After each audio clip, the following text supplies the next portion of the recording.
On a peaceful Arizona afternoon, Brian Welch and his daughter Janaea share a mutual love for music. That's a song. But just a few years ago, Brian would have given anything for just a few moments of peace. I want to be here for Janaea. I wanted her to, she lost her mom to drugs, and I just need your help. Please, just help me, God. I said it from my heart. Are you ready? Known to his fans and friends around the world as Head, Brian made it big, multi-platinum big, as co-founder and lead guitarist of the band KORN. The second record came out, hit #3 on the Billboard chart. When we go to the third album, the album goes like 100,000 copies a week we start selling. We kept climbing. KORN kept on selling records, more videos, more fame, huge shows. The band's unique sound, called nu metal, is a mixture of heavy metal and alternative rock. It catapulted these 5 friends from Bakersfield, California into superstardom. And while most of the world saw Brian the rock star, the man who had it all, Brian tells a different story of how he was dying inside and attempted to kill the pain with drugs and alcohol. I go back on the road and I start drinking, you know, and just be like, okay guys, let's party. Sweep all the pain under the rug, kept sweeping it under the rug. While it didn't seem to affect his music, it had a devastating effect on his marriage. I'd go home and me and my ex-wife would do drugs and fight while KORN's just climbing up to the top. Brian tried several times to quit the drugs, but he was powerless to fight them. Then the arrival of his daughter Janaea changed everything. Brian and his wife Rebecca went on the straight and narrow, at least for a while. And that was like the best thing. That I was like, life's going to be good now. Life's going to be good. I got my band, I got my wife, I got my baby. We're still climbing up. And then I go back on tour. I got clean while she was born and stuff. I go back on tour, pop open the beers after the first show. I'm instantly hooked again. Rebecca starts doing speed at home with the baby. And I'm still climbing, you know, success. And home is just horrible. Rebecca's missing. I'm missing my baby so bad. When I come home, I'm so drunk or hungover. And then I spend a couple days with my kid. I end up bumping into someone that does speed. I do speed at home with my kid. And it just gets worse at home while the success grows, you know? Then his wife left him and Janaea, and they divorced. I panicked. I mean, nothing. My rock star dream, my money, nothing, none of my power, none of my gangster friends could stop that trauma from happening. Eventually, Brian won custody of Janaea. But that started a tug-of-war in his heart. He wanted to take care of his daughter, but hated exposing her to the wild party life of KORN. How could you leave a huge band that's like one of the biggest bands, like it's coming around, rock bands that changed like music, you know? It's like, how can you leave that? But how can I not be there for my daughter? As Brian agonized over his decision, he dove deeper and deeper into drugs and alcohol. Then one day, he heard his daughter singing a KORN song. When I heard Janaea singing a KORN song called Adidas, it stands for All Day I Dream About Sex. It's like a party song, you know.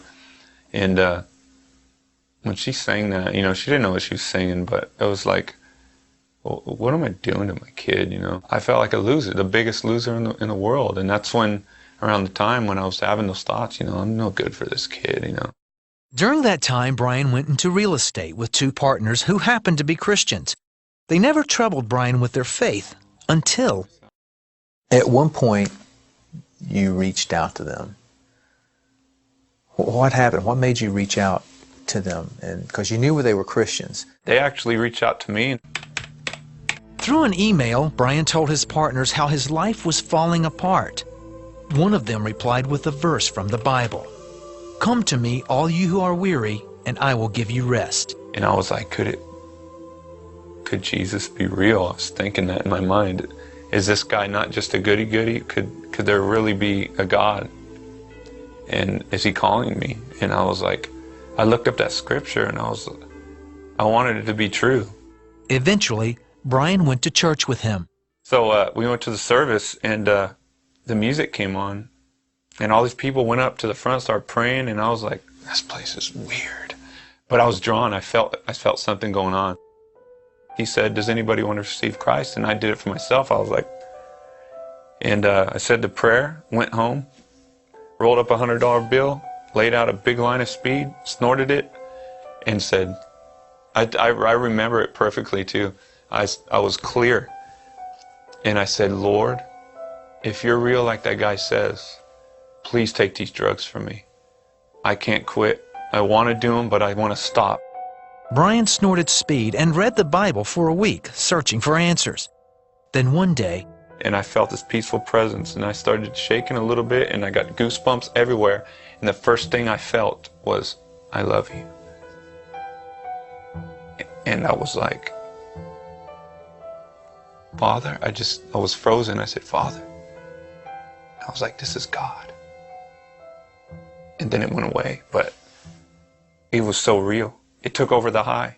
And when it went away, the drugs just was, my mind was like,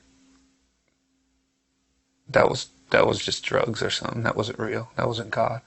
And so I did drugs all night long. The next day, I woke up, and I had a feeling to go to my Bible. I opened it up and I pointed, and it said, the soul who sins is the soul who will die. And to me, right then, I was like, I felt like God told me right there, I revealed myself to you last night. It's time for you to stop the drugs. It's time for you to be done. And I just was consumed with fear. I was like, I went and grabbed all my drugs and threw them in the toilet and just said, I'm done, God. I'm yours now. I'm yours. And this is the last time I did drugs. That's pretty major for that to happen, for somebody to be on drugs for so long. Yeah. It was a miracle. And to be totally clean. at that same time in 2005, Brian split from KORN and sent the music world into a spin. Brian, on the other hand, was baptized in the Jordan River and started his new journey. Well, how did it feel to be released from KORN? To tell you the truth, God was real. He revealed himself to me. He kept revealing himself to me. And I felt his presence at my house. He was speaking through my kid. Like, just all this crazy stuff was happening, and that's all that mattered to me. I was like, okay, that band stuff, the stardom, the money, everything, it doesn't matter anymore. It's God. God, it was so real that I was like, I don't care what I do the rest of my life. Brian has taken his responsibility as a father head on. And now, instead of lewd lyrics, Janaea hears her dad talking about the love of Jesus. Brian chronicled his story in a best-selling autobiography called To Save Me From Myself. He's also back in the studio working on a new album. Both the book and the music reflect Brian's journey from self-destruction into the loving arms of God. Why do you think God put you here on this earth? He put me on earth to have fellowship and intimacy with him. And I'm going to spend as much time as I could possibly spend getting to know him every day. I don't want to waste any time. I wasted enough time. It's just, that's what I'm put on earth to do. Is be intimate with God, get to know him as much as I can in here, and let him fill me with his Spirit so he can do the work by bringing people into the kingdom.